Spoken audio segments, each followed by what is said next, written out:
Welcome to Daily Devotions for November 29th, 2020. After a little break for Thanksgiving this week, we come back today with a message from Isaiah chapter 1. I was reading there this morning and just wanted to give a little hope to parents that may be watching. Some ways this is hopeful. It may not be in other ways, depending on how you see it. But I was reading in Isaiah 1, and just even the second verse, the Lord says through the prophet, "Hear, O heavens, and give ear, O earth, for the Lord hath spoken.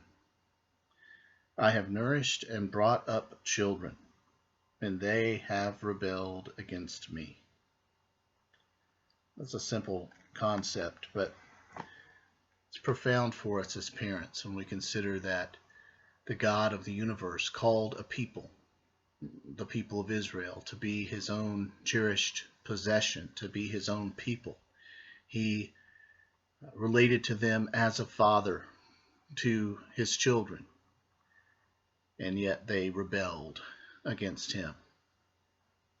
Now, this is a comfort in several ways. One, God is familiar with and has experienced, in a sense, what we as parents experience when we raise children and then see those children rebel against perhaps what we've attempted to give them spiritually. Two, it's a comfort in that God, the perfectly holy one, raised up this nation, and yet many rebelled against him. We, imperfect and sinful, should not expect anything different, but that there will be times when those whom we have parented will turn away from what we have attempted to lay out in their lives. So this is, in a sense, very comforting passage, at least in those two ways. It's also a little bit of a disturbing passage, that this could happen even with the God of the universe and his wisdom and power. It makes us very aware of our inability, and I think it humbles us to some degree to think about our own parenting, how imperfect it is, how needy we are of wisdom and of strength. But the God of the universe, who has all skill, still his people rebel against him. The power of sin is strong, and the heart does turn to self rather than to God. And the heart of a child very often does turn away from the parent rather than toward the parent. So lots to think about here. What God will do through the course of Isaiah, and really in all of his ways with his people, is a couple of things. One, he will not let his people go. He still loves them.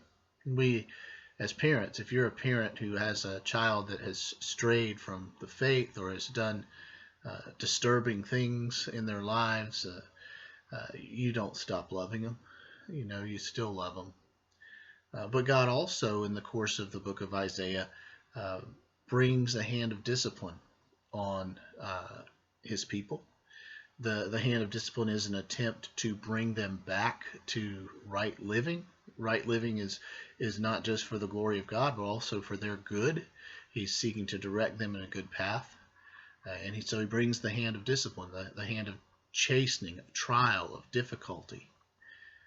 And then there are also times where he lets them go their own way and feel the pain of those bad choices. That may be one of the most difficult things for parents to do, but at times a necessary thing.